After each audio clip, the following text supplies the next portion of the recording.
سلام كبراتن كبرانن نايز يوتيوب channel تخاتلتي كمي تصنحو نزوان زبلكم حصرت حبريتاتات حيزلكم قريبا لخو كسامودا تحبيركم نصنحو بركز ولا حبريتاتات نابيتم مسصعانو اقدم ملخت ويدما نوتيفيكيشن نخبصعكم زيناتات بوان نختكاتلون نايز يوتيوب channel سبسكرايب بمغبار نايدول ملكت متواقع ترسعو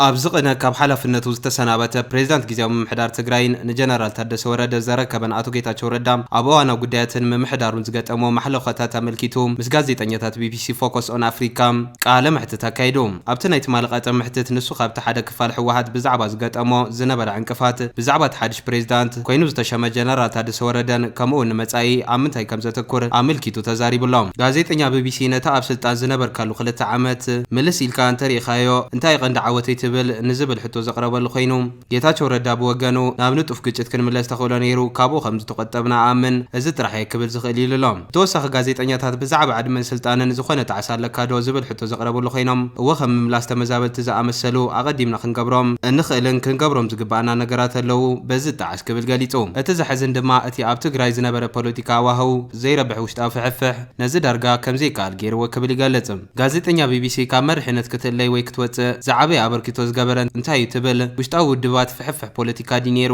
ኣብዚ ሕጂ ዘለኸዮም ዘብጽሐካ እንታይ ዝብል ሕቶ ዘቕረበሉ ኮይኑ ጌታቸው ረዳ በወገኑ ነቲ መስርሕ ንምዕንቃፍ በወገን ፖለቲካ መሪሕነት ብዙሕ ጻዕሪ ነይሩ ካብ ነቲ መራርሓ ከይተረፈም ፖለቲካዊ መራርሓ ጥራሕ ግን ኣይኮነን ብመጠኑ እቲ ወተሃደራዊ መሪሕነት እውን ኣካል ናይ ዝዕንቅፋት ነይሩ ኢሉ ብርግጽ ስልጣን ጊዜያዊ ምምሕዳር ብዓይኒ ሕጊ ኣብ ካልኣይ ዓመት ምምስራቱ የብቅዕ ዝኾነ ይኹን ውሳነ ስልጣኑ ንምንዋሕ ድማ ብቤት ምክሪ ፌደሬሽን ኣቢሉ ክኸይድ ይግባእ ኢሉ ካልኣይ ድማ ብርግጽ መንግስቲ ፌደራል ለውጢ ምግባር ከም ዘድሊ ተሰሚዕዎም ከምኡ ምባሎም ድማ ምኽኒ ይመስለኒ እቲ ኣገዳሲ ግን ንዓይ ዘይኮነስ ንህዝቢ ትግራይ እውን ናብ ጸገም ዘእቱ ዘሎ ውሽጣዊ ውደባዊ ሽርሒ ክብል ገሊጹ ብተወሳኺ ቢቢሲ ምውጻእኻ ብፍቓድ ድዩ ወይስ እቲ ውድብ መጺኡ ንዝቕጽል ምዕራፍ ካብ ስልጣን ክትወርድ ሓቲቱካ ዝብል ሕቶ ዘቕረበሉ ኮይኑ ኣቶ ጌታቸው ረዳ ብወገኑ ኣይፋሉን ማለት እቲ ሓደ ወገን ሕወሓት ነዚ መስርሕ ክዕንቅፍ ጸኒሕ እዩ ብሓቂ ክረአ ከሎ ኩሉ ዓይነት ጸቕጢ ክገብሩ ጸኒሖም እዮም እገለ ወይ ድማ እዚ እናበሉ ንመንግስቲ ፌደራል ኣመራጺ የቕርቡ ነይሮም እቲ ጊዜያዊ ፕሬዝዳንት ምምሕዳር ናይ ምሻም ሓላፍነት ዘለዎ ቀዳማይ ሚኒስትር ክዛብ ዝግዜ እዚ ኣይፋል ክብል ጸኒሕ ክብል ገሊጹ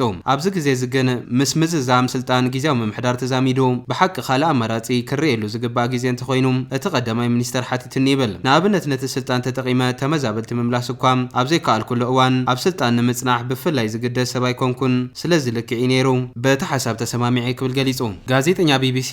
ብዛዕባ ተካይኻ ዝያዳ ነገረና ብዛዕባ ሌተናል ጀነራል ታደሰ ወረደን ናቱ ሽሞት ንኽልል ትግራይ እንታይ ማለት ምዃኑን ኣብረህልና ዝብል ሕቶ ዘቕረበሉ ኮይኑ ጌታቸው በወገኑ ጽቡቕ ኣብዚ ጉዳይ ብዙሕ እንተዘይዛረብ ደስ ብለኒ ምክትል ፕሬዝዳንት ኮይኑ ጸኒሕ እዩ ከም ሓደ ኣገዳሲ ሓላፍነት ዝነበሮ ሰብ ኣብቲ ኣነ ዝገደፍክዎ ክላዓል ትጽቢት ይገብር እንተኾነ ንሱ ማዕረ ማዕሪኡ ኣብ ብዙሕ ኣጋጣሚታት ልዕሊ ኩላትና ዝያዳ ተሓታቲ ናይቲ ውድቀት ነይሩ ሓደ ካብቲ ዘጋጠሙ ብድሆታት ድማ ሕማቕ ኣጋጣሚ ኮይኑ ምናልባት ናይ ልጓም ዘይብሉ ናይ ስልጣን ህርፋን ዘለዎ ክሳብ ሕጂ ስልጣን ተቆጻጺሩ ዝጸንሐን ውድብ ሕወሓት ክኸውን ኢሉ ከምኡውን ኣብዚ እዋን እዚ ኣንጻር እዚ ፍንጫል ክንቀሳቐስ ዓቕሚ ኣለዎ የብሉን ክርእዩ ብናትያ ረኣያ ግን ኣብ ዝሓለፈ 2 ዓመት ብዙሕ ተመክሮ ኣለዎ ኢሉ እንተኾነ ኣካል እቲ ናይቲ ዝሓለፈ ውድቀት ስለ ዝኾነ ደጋጊሙ ክሓስበሉን ክመሃረሉን ኣለዎ ክብል ገሊጹ ቢቢሲ ብተወሳኺ ጀነራል ታደሰ ወረደ ቀንዲ ተሓታቲ እቲ ውድብ ኢልካዮም ንምንታይ ዳ እቲ መንበር ሓሊፍካ ትበለኻ ኣካል ናይቲ ጸገም ተኮይኑ ንምንታይ ክመርሕ ዘለዎ ዝብል ሕቶ ዘቕረበሉ ኮይኑ ጌታቸው ረዳ እንትመለስ ጽቡቕ ዝኣለ ዝውስኑ ኣይኮነን ፕሬዝዳንት ክሸይም እንተዝሕተት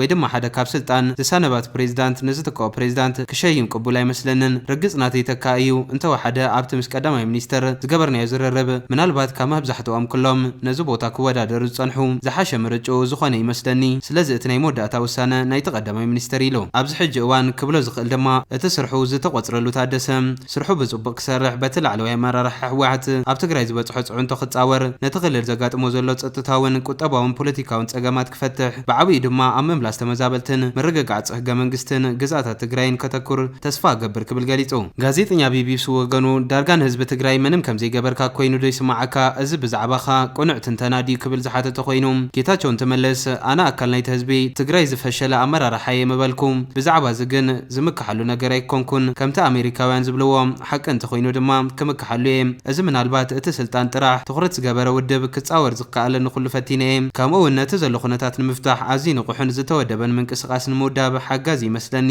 ከምኡውን ዝዋሕስ መሲሉ እዩ ዝስማዓኒ ክስመይ ክትቀሰሉ ክምለሰሉ ዝኽእል ዝጥራሕ ክብል ገሊጹ ጋዜጠኛ ቢቢሲ ቅጽል ኣቢሉ ወጻኢ ኸናዓ ኸንታይ ይመስል ቀጺሉ እንታይ እዩ ሕጂ እውን ኣብ ፖለቲካ ክትሳተፍ ዲኻ ዝብል ሕቶ ዝቐረበሉ ኮይኑ ጌታቸው እንትመለስ እወ ማለተይ ኣብዚ ፖለቲካ ጸወታ ምሳኣተና ንህዝቢ ትግራይ ሓድሽ መንገዲ ክንሕንጽጽ ሓንሳብ ፈቲና ኣለና ዝተረፈና ግዜ ብዙሕ እዩ እዚ ምንቅስቓስ ብሃንደበት ክገድፎ ዝኽእል ድማ ኣይኮነን ዝኾነ መርገፂ ሒዘ ኣብ ፖለቲካ ትግራይ ክሳተፍ እዚ ድማ ኣብ ምምሕያሽ ህይወት ህዝቢ ትግራይ ኣበርክቶ ክገብር ተስፋ ኣለኒ ክብል ገሊጹ ጋዜጠኛ ቢቢሲ ኣብ መወዳእታ መሪሕነትካ ገለ ክፋል ሕወሓት ምስ ተቐነቐንቲ ጎረቤት ኤርትራ ሸርክነት ፈጢሩ ኢሉ ይኸስስ ነይሩ ኣብ ልዕሊ ኤርትራን ተናሓናሕቲ ምምሕዳርን ዘቕረብካዮ ክስታት እንታይ መርትዖ ኣለካ ዝብል ሕቶ ዘቕረበሉ ኮይኑ ኣቶ ጌታቸው እንትመለስ መርትዖ ምሕታት ናይ ጋዜጠኛታት ሓላፍነት ድያ ኣይፈልጥን ቤት ፍርዲ እዩ መርትዖ ዝሓትት ክዛረብ እኽእል እየ ንመግለፂታተይ ኣረዲኤ ብጭቡጥ እየ ዝፈልጥ ኣስማት ክጠቅስ ኣይኮንኩን ብጭቡጥ እየ ዝፈልጦ ኣብ ምምሕዳረይ ዘለዉ ሰባት ገሊኦም ብሕጋዊ መንገዲ ገሊኦም ብዘይሕጋዊ መንገዲ ምስ ኤርትራ ዝተዘራረቡ ኣለዉ እቲ ናይ መወዳእታ ሕማቕ ነገር ግን ገለ ካብቲ ኣብ ውሽጢ ሕወሓት ዘሎ ካልእ ክንፊ ነዚ ዕድል ተጠቒሙ ኣብ ናይ ሓባር ጸላእዮም ምትእትታዎም እዩ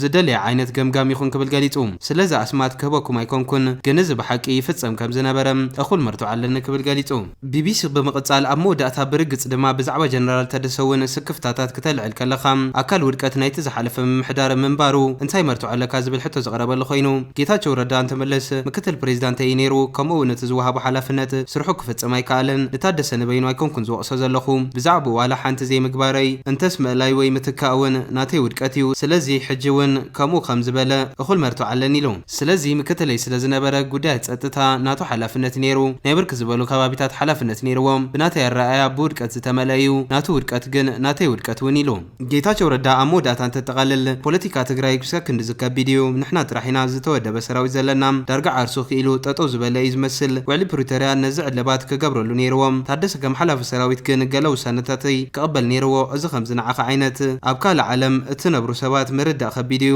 ውሳነታት ፕሬዚዳንት ብዕቱብ ዝወስዱ ኣይነበረን እዚ ብዝኾነ ኣካል ጸገም እዩ ብሓቂ ገለ ውሳነታተይ ኣብ ግብሪ እንተዝውዕሉ ነይሩ ማዕረትን ዓወታትን ውድቀታተይ እውን ተሓታቲ ምኾንኩም ኣብ ጉዳይና ግን እቲ ፖለቲካ ዝያዳ ዝኸበደ ዝገበሮ ነገር ኣሎ እቲ ኣብ ስልጣኒ ዘይነበረ ውድብ ምስቲ ሰራዊት ዝተኣሳሰረ እዩ ብምባል ብቴክኒካዊ መዳይ ኣብ ትሕቲ መንግስቲ ክኸውን ዝነበሮ ሰራዊት እዩ ቁሩብ ዝተሓላለኸ እዩ ንምርድኡ ኣዝዩ ከቢድ እዩ ክብል ገሊጽዎም እዚ ከምዚ ኢሉ እንከሎ ፕሬዚዳንት ሌተናል ጀነራል ታደሰ ወረደ ሎም 2 ሚያዝያ 2017 ዓመተ ምህረት ኣቆጻጽራ ግእዝ ስሩዕ ናይ ካቢነ ጊዜያዊ ምምሕዳር ኣኼባ ዘሳለጥ እንትኸውን ኣብ ዝቕጽለ ኣዋርሕ ብዛዕባ ዝሰላሰሉ ዕማማት ኣንፈትን ናይ ስራሕ መምርሕን ሂቦም ዝህሉ ግዜ ሓፂር ምዃኑ ዝሓበረ ፕሬዚዳንት ታደሰ ወረደ ሕድሕድ ኣባይቲ ዕዮ ናይ ዝቕጽሉ 3 ኣዋርሕ ትልሚ ክሕድሳን ኣብ ዝቕጽሉ 12 ኣዋርሕ ክስርሑ ዝግባኦም ዕማማት ብንጹር ክቕምጥነት ተሓሳሲቡሎም ማእኸል ናይ ኩሎም ስራሕቱ ውዕሊ ፕሪቶርያ ሙሉእ ብምሉእ ምፍጻም ክኸውን ከም ዝግባእ ዝገለጸ ፕሬዚዳንት ታደሰ ሰላም እንድሕነትን ትግራይ ብዝተኣመነ ኣገባብ ንምውሓስ ምንቕቓሕ ቁጠባ ትግራይ ከምኡ ድማ ኣብ ምሕደራ ጎቨርናንስ ትኹረት ክግበር ትጽቢት ዝግበረሉ ውፅኢት እውን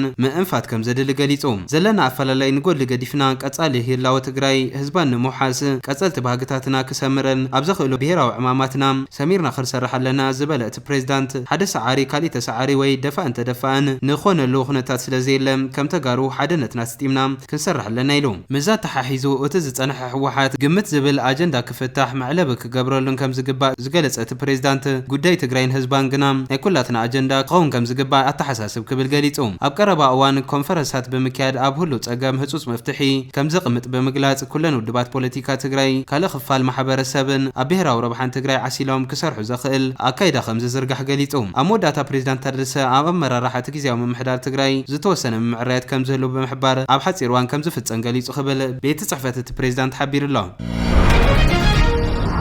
ነፈርት እትስከም ዓባይ መርከብ ውግእ እትመርሐን መራኸብ ኩናት ፈረንሳ ኣብ ጅቡቲ ቀኒን ሻርል ደጎል እትሰሜት ነፈርት እትስከም ዓርሞሾሽ መርከብ እትመርሐን ጉጅለ መራኸብ ኩናት ፈረንሳ ኣብ ክልል ማያት ጅቡቲ ከም ዝቐነያ ሚኒስትሪ ምክልኻል ፈረንሳ ኣፍሊጡ እተን መራኸብ ካብ 25 መጋቢት ክሳብ 2 ሚያዝያ ኣብ ገማግም ባሕሪ ጅቡቲ መልህቐን ኣውሪደን ከም ዝቐነያ ዝሓበረት ሚኒስትሪ እቲ ዕላማ ንዝቕጽል ተልእኾ ቅድሚ ምውፋረን ንሓፂር ዕረፍቲ ምዃኑ ገሊጹ መራኸብ ፈረንሳ ኣብ ጅቡቲ ኣብ ዝጸንሓሉ ኣዘዝተን ምስ ዝተፈላለዩ ኣባላት ሓይሊ ባሕሪ ጅቡቲ ብምርኻብ ከም ዝተመያየጡ ተሓቢሩ ኣብ ጅቡቲ ኣስታት 1500 ወተሃደራት ዘለዋ ፈረንሳ ኣብ ጸጥታ ቀይሕ ባህሪ ህንዳዊ ውቅያኖስን ንዝካየደ ሃገራዊ ምንቅስቓሳት ንምጽንባር እውን ዓበይቲ መራኽብ ኣዋፊራ ትርከብ ኣብ የመን ኣንጻር ሕቲ ምጥቃዕቲ ተካይድ ዘላ ኣሜሪካ ብወገና ኣብ ዝኽልማይ ነፈርቲ ዝስከማ ክልተ ዓርሞሾሽ መራኸብ ኩናት ዝመርሐን ጉጅለታት መራኸብ ኣዋፊራ ከም ዘላ ይፍለጥ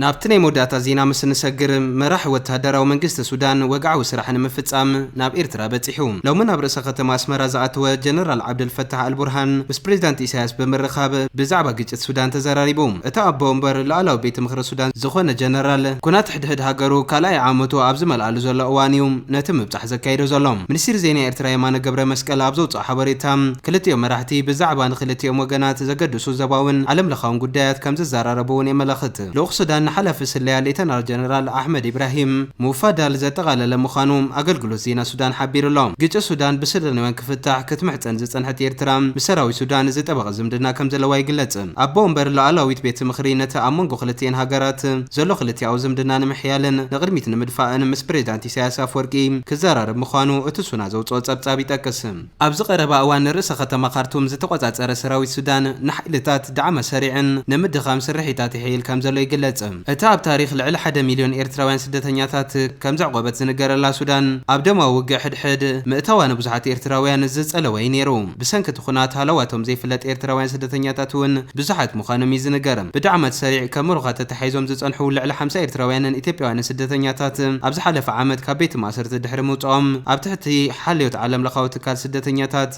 أبورتو السودان كم زنبرو نبي بيش قاليت أمنيرم أبورت السوداني نازلنا بزعبا قدينا أغلبو غيرو زكاتات ليلن انتي نبلع نستي امتنا زقبر يلن يبل سيد حدا كابتم إرتراويان قدايات كلتي مراحت بزعباتهم هلواتهم زي فلت إرتراويان يخون أب حما كنتات زرخكبو كالوت كزراربو مخانم جن زاقيد زتفلت أنا قريلن مبارك استوات تخطاتلتي نزوان زبلكو حبريتا زمسل نيرو بخالي زيناسك عن رخب سلام